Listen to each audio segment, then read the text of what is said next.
नगरी वृंदावन में चल रहे कुंभ मेला क्षेत्र स्थित रसिया बाबा नगर में चल रहे धार्मिक कार्यक्रमों में विशिष्ट जनों का आगमन हो रहा है।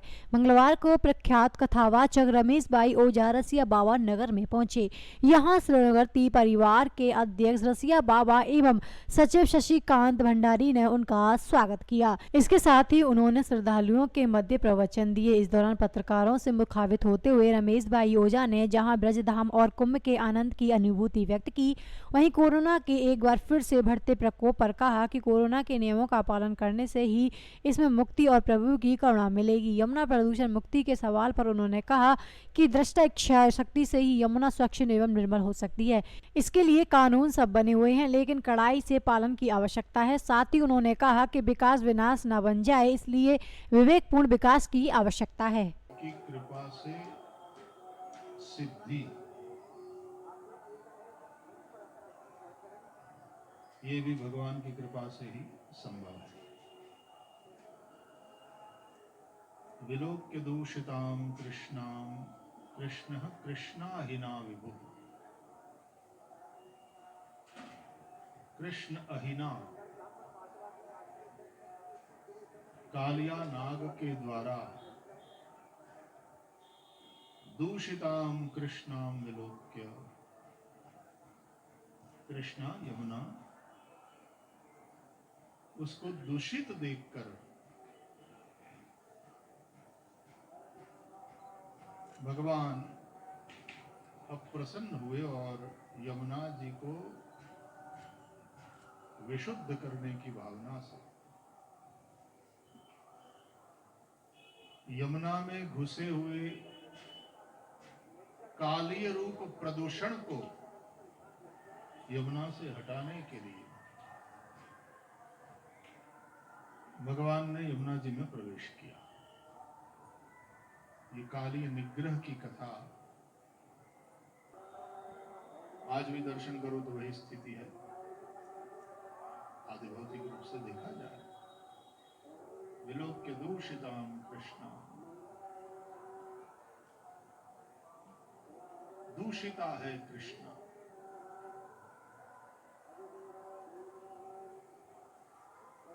उस जमाने के काले नाग को उसके आध्यात्मिक अर्थ है, लेकिन आदि भौतिक दृष्टि से देखा जाए तो आज उस कालिया नाग को यमुना के तट पर लगे बड़े बड़े उद्योग, यमुना के तट पर बसे बड़े बड़े नगर और उन सब की गंदी नालियों का जो जल यमुना जी में बहाया जा रहा है, बड़े बड़े उद्योग अपनी गंदगी जो यमुना जी में बहा रहे हैं, ये वर्तमान समय के कालिया नाग है। विश्व का हृदय है भारत। भारत ना हो तो जैसे विश्व के प्राण नहीं है ऐसा माना जाएगा। लेकिन भारत का हृदय कोई है तो वो है व्रजभूमि, और व्रजभूमि में भी फाग के दिन हों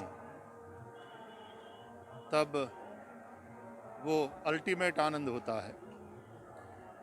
और फाग के दिनों में भी अब की बार कुंभ वाला पर्व है, तो यहाँ श्री यमुना जी के तट पर माँ यमुना की गोद में जो कुंभ का शिविर लगा है वो विशेष अवसर है।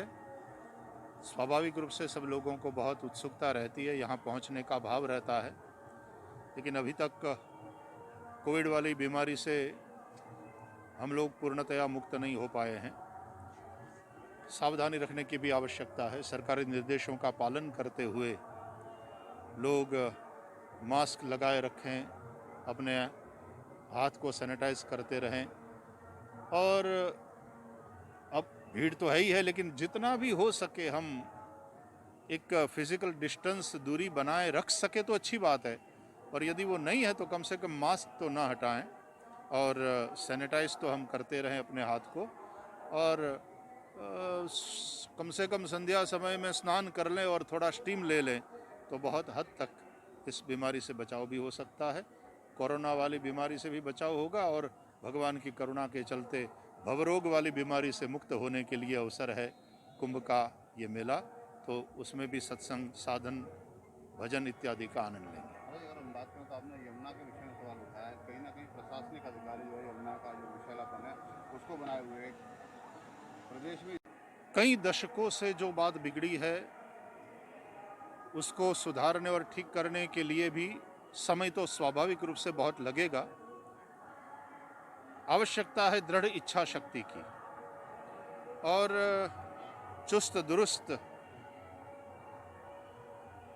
व्यवस्था हो और कानून को कड़ाई से लागू किया जाए, ये अपेक्षित है, चाहे प्रदेश सरकार हो चाहे केंद्र सरकार हो। उस दिशा में जब काम होगा तो अगेन 1-2 दशक लग जाएंगे फिर से उसको और ठीक ठाक करने के लिए। नियम सब बने हुए हैं, कानून है ही है, लेकिन वो धरे रह जाते हैं, कानून का आदर नहीं होता और परिणाम ये हमारे सामने है। हमें जरूर विकास चाहिए, मैं बार बार कहता रहता हूँ कि वो विकास विनाश न बन जाए, ये हमें देखना है। इसलिए विवेक पूर्ण विकास हो, ये अपेक्षित है। यमुने महाराज